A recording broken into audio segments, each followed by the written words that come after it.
Dear students, आज की video में हम पॉलिटिकल साइंस की फर्स्ट बुक का चैप्टर 3 लेजिस्लेचर मीन्स विधायिका की फोर्थ वीडियो देखेंगे। इससे पहले हम 3 वीडियो देख चुके हैं। इनमें हमने संसद के कार्य, लोकसभा, राज्यसभा के बारे में चर्चा की थी। थर्ड वीडियो में हमने यह देखा था कि बिल क्या होता है और बिल लॉ कैसे बनता है, कानून कैसे बनता है। अगर आप लोगों ने पहली 3 वीडियो नहीं देखी हैं तो पहले वो 3 वीडियो देखें, तभी आपको यह वीडियो समझ आएगी। यह हमारी फोर्थ वीडियो है इस लेसन की। आज की वीडियो में हम पढ़ेंगे पार्लियामेंट्री कमेटीज़ क्या होती हैं, संसदीय समितियां क्या होती हैं और संसद में किस तरह से विचार विमर्श और चर्चा होती है। संसद कार्यपालिका के कार्यों पर कैसे नियंत्रण करती है। संसद बहुत पावरफुल होती है और संसद में जो कार्यपालिका के सभी कार्यों पर नियंत्रित करती है। पहला एक समय होता है प्रश्नकाल। प्रश्नकाल में दोनों सदनों की बैठक का सबसे जीवंत समय होता है। प्रश्नकाल का उद्देश्य न केवल जानकारी हासिल करना है, बल्कि मंत्रियों को उनकी भूलों और गलतियों को भी प्रकाश में लाना है। प्रश्नकाल मंत्रियों को एकदम सजग रखता है और वह सरकार की लापरवाही और अन्याय के खिलाफ बोल सकते हैं। प्रश्नकाल और के बाद शून्यकाल होता है। शून्यकाल के अंदर क्या होता है, यह 1 घंटे का समय होता है और इस समय कोई भी सदस्य बिना किसी अनुमति के या बिना किसी सूचना के सभी प्रकार के प्रश्न पूछ सकते हैं। कई बार केवल अपनी ख्याति पाने के लिए या सरकार को नीचा दिखाने के लिए विपक्ष हर तरह के मुद्दे उठाते हैं और शून्यकाल में हमेशा अव्यवस्था पैदा हो जाती है। सेकंड है अविश्वास का मत। अविश्वास प्रस्ताव क्या होता है, यदि सरकार में अविश्वास का प्रस्ताव विपक्ष द्वारा पेश किया जाता है तो स्पीकर वाद विवाद के पश्चात मतदान करवाता है। यदि प्रस्ताव पारित हो जाता है तो सरकार को त्यागपत्र देना पड़ता है। प्रधानमंत्री श्री अटल बिहारी वाजपेयी द्वारा पेश किया गया विश्वास प्रस्ताव केवल 1 वोट से हार गया था। उस समय सरकार के पक्ष में 269 वोट पड़े थे और विरोध में 270 वोट पड़े थे। तो उसके कारण प्रधानमंत्री वाजपेयी ने त्यागपत्र दे दिया था। तीसरा है स्थगन प्रस्ताव। स्थगन मतलब काम रोको प्रस्ताव। इसका मतलब क्या है, सदन सारे कार्यों को छोड़कर उस समय सार्वजनिक महत्व के मामलों पर विचार विमर्श शुरू कर देती है। ऐसा प्रस्ताव सदन के कार्यों में व्यवधान डालता है। इसलिए स्पीकर बहुत सोच समझकर इस प्रस्ताव को रखते हैं। स्थगन प्रस्ताव में मंत्रियों के कार्यों की निंदा करने का अवसर उपलब्ध हो जाता है। जो भी मंत्री चूक करते हैं या कमीशन के कार्यों को रोकने का अवसर मिल जाता है। नेक्स्ट है other motions of sensor. Sensor की अन्य गतियां। संसद अन्य प्रस्ताव जैसे गतिरोध, सरकारी विधेयक की अस्वीकृति को पारित करके सरकार को नियंत्रित कर सकती है। मॉनेटरी कंट्रोल्स मीन्स मौद्रिक नियंत्रण संसद सरकार द्वारा खर्च किए गए सार्वजनिक धन पर एक नज़र रखती है। यदि आवश्यक हो तो यह कटौती प्रस्ताव भी पारित कर सकती है। विपक्ष नीति निंदा संबंधी कटौती की मांग करके मांग की राशि को घटाने का प्रस्ताव दे सकता है। सदन में जो विपक्ष होता है वो बचत का प्रस्ताव भी दे सकता है और मांग कर सकता है कि राशि को कम किया जाए। तो इस तरह संसद जो है मॉनेटरी कंट्रोल या मौद्रिक नियंत्रण करती है। कोई भी विधेयक जब तक कानून नहीं बनता तब तक दोनों सदनों में पास नहीं हो जाए। संसद के पास बहुत पावर होती है।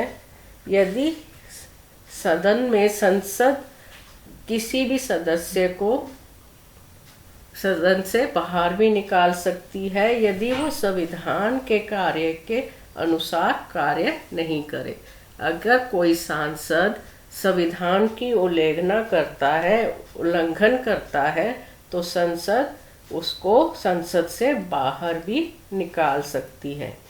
यदि सदन में सदस्यों को विशेष अधिकार है कि वो किसी भी विषय पर बोल सकते हैं तो सदन के पास भी पावर होती है कि वो उनको संविधान की उल्लंघना करने पर सदन से बाहर निकालने का हुक्म भी दे सकती है।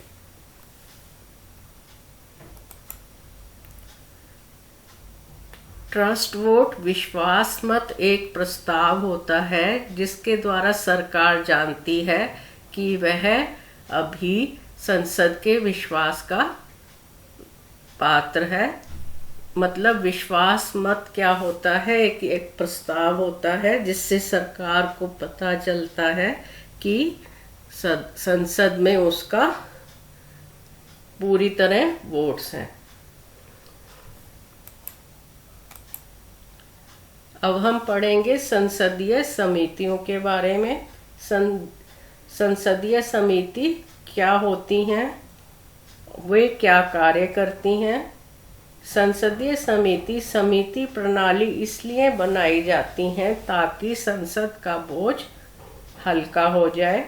समिति एक छोटी सी संस्था है जिसे कोई विशेष कार्य या जांच करने या विचार विमर्श करने या सिफारिश देने के लिए सौंपा जाता है। संसदीय समिति कई तरह की होती है। Standing committee, ad hoc committee. Standing committee 3 तरह की है, financial committee, departmental related standing committee and other standing committees. अब हम सबसे पहले देखेंगे कि स्टैंडिंग कमेटी स्थायी समिति क्या होती है। स्थायी समिति जो है परमानेंट होती है और इसका समय समय पर गठन किया जाता है।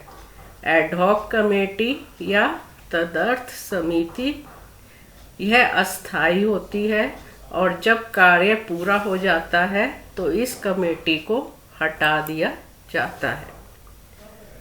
डिपार्टमेंटल स्टैंडिंग कमेटी या विभागीय स्थायी समिति ये संख्या में 24 हैं और इसमें संसद कार्यपालिका की जवाब देने के लिए जवाबदेह होती है। नेक्स्ट है फाइनेंशियल कमेटी जिसे हम वित्तीय समिति भी कहते हैं। इसमें इसके 3 भाग हैं। पब्लिक अकाउंट्स कमेटी मीन्स लोक लेखा समिति, एस्टीमेट कमेटी यानी अनुमान समिति और थर्ड है committee on public undertakings. Public undertaking पर जो समिति होती है। अगला है committee to scrutinise and control, जांच और नियंत्रण के लिए समिति। इसमें सरकार के आश्वासन पर समिति होती है। सेकंड, अधीनस्थ कानून पर एक समिति होती है। थर्ड है committee on papers laid on the table, जो टेबल पर जो भी पेपर्स हैं उनके ऊपर समिति होती है।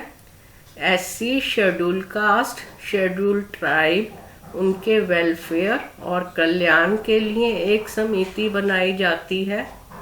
वीमेन एम्पावरमेंट, महिला सशक्तिकरण के लिए समिति बनाई जाती है। जो भी ऑफिस ऑफ प्रॉफिट है उनके लिए एक जॉइंट कमेटी बनाई जाती है।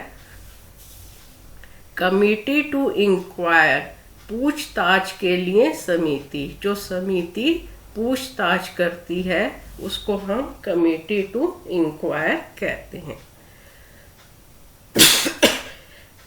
कमिटी ऑन पेटिशंस, जो भी याचिका कोर्ट में दी जाती हैं उन पर एक समिति बनाई जाती है। कमिटी ऑफ प्रिविलेजेस, मतलब विशेष अधिकारों पर एक समिति बनाई जाती है। एथिक्स कमेटी, एक आचार समिति भी होती है। नेक्स्ट है house keeping committee. House keeping committee क्या कार्य करती है? इसमें एक सामान्य प्रयोजन समिति होती है, जनरल पर्पस कमेटी होती है। सेकंड है हाउस कमेटी। थर्ड है लाइब्रेरी कमेटी। नेक्स्ट है joint committee on salaries and allowance of members, सदस्यों के वेतन और भत्तों पर एक जॉइंट समिति होती है। कमिटी टू इंक्वायर ये हम पढ़ चुके हैं। तो इस तरह से संसदीय समितियां जो हैं संसद के कार्यों में सहायता करती हैं। संसदीय समिति किस लिए होती है? जिससे संसद का कार्य हल्का हो जाए। तो अनेक प्रकार की समितियां बनाई गई हैं जो संसद के कार्य में सहायता करती हैं। अब संसद अपने आप को कैसे नियंत्रित करती है? अभी तक आपने पढ़ा कि जो संसद है वो कार्यपालिका को नियंत्रित करती है, लेकिन अपने आप को कैसे नियंत्रित करती है? हमारा जो कॉन्स्टिट्यूशन है, जो संविधान है, वो संसद को नियंत्रित करता है। हमारे संविधान में जो भी आर्टिकल और अनुच्छेद दिए हैं तो संसद को उनके अनुसार कार्य करना होता है। संसद में एक स्पीकर होता है जो संसद को नियंत्रित करता है। संसद के सभी मेंबर्स को स्पीकर का कहा मानना होता है। स्पीकर को यह अधिकार है कि वह जिसे भी प्रश्न को महत्वपूर्ण समझे या महसूस करे उसका उत्तर दिया जाना चाहिए, उसे उठाने की अनुमति देता है और वह अपनी समझ के अनुसार संसद में जो भी प्रक्रिया होती है उनकी व्याख्या करता है। तो स्पीकर के पास बहुत अधिक पावर होती है। स्पीकर अपने पद पर तभी तक बना रहता है जब तक कि वह सदन का सदस्य है या जब तक वह अपने पद से इस्तीफा नहीं देता है। स्पीकर सदन की सभी बैठकों की अध्यक्षता करता है और स्पीकर कोई प्रश्न अध्यक्ष की स्वीकृति मिलने पर ही उठाने की अनुमति देता है। सदन द्वारा पारित सभी विधेयक राज्यसभा में विचार विमर्श के लिए या राष्ट्रपति के पास सहमत के लिए तभी भेजे जा सकते हैं जब अध्यक्ष उन्हें परमिशन देता है। यदि अध्यक्ष किसी भी प्रस्ताव के पक्ष या विपक्ष में मतदान नहीं करेगा जब तक किसी प्रस्ताव और विरोध में डाले गए मतों की संख्या बराबर होती है तो स्पीकर निर्णायक मत दे देता है। तो स्पीकर यह इस बात का फैसला करते हैं कि प्रस्ताव पारित होगा या नहीं। संसद का जो अध्यक्ष होता है वो सदन में व्यवस्था और अनुशासन बनाए रखता है। यदि कोई सदस्य संविधान के अगेंस्ट कार्य करता है या आदेशों का उल्लंघन करता है या संसद में अशांति उत्पन्न करता है तो उसके ऊपर कार्रवाई की जा सकती है। यदि चर्चा में प्रयोग किए गए शब्द या वाक्य मर्यादा के विरुद्ध होते हैं तो स्पीकर ऐसे शब्दों को सदन की कार्यवाही से हटा सकता है। तो स्पीकर के पास बहुत अधिक पावर होती है। स्पीकर संसदीय समितियों का निरीक्षण भी कर सकता है। 1985 में दल बदल अधिनियम के आधार पर लोकसभा में यदि किसी सदस्य की अयोग्यता पर प्रश्न उठता है तो इसका निर्णय भी स्पीकर कर सकता है। 91 संविधान संशोधन अधिनियम के तहत दल बदल करने वाले सांसद न केवल सदन की सदस्यता खो देंगे बल्कि वे किसी सार्वजनिक पद पर भी नहीं बने रहेंगे। तो दल बदल विरोधी कानून जो है वो संसद को नियंत्रित करता है। हमारा जो 91वां संविधान संशोधन हुआ था उसमें सांसद को दल बदलने से रोका गया था। अगर वो ऐसा करेंगे तो वो सदन की सदस्यता को खो देंगे। तो जो स्पीकर होता है वो संसद को कंट्रोल करता है। स्पीकर जो है वो सदन के दोनों सदनों की बैठक की अध्यक्षता भी करता है। तो इस प्रकार संसद अपने कार्यों को नियंत्रित करती है। संसद को संविधान में जो हमारे अनुच्छेद हैं उनमें रहकर ही कार्य करना होता है और हमारा जो संविधान है वो संसद को नियंत्रित करता है। आई होप आपको यह वीडियो समझ आई होगी। Thank you very much.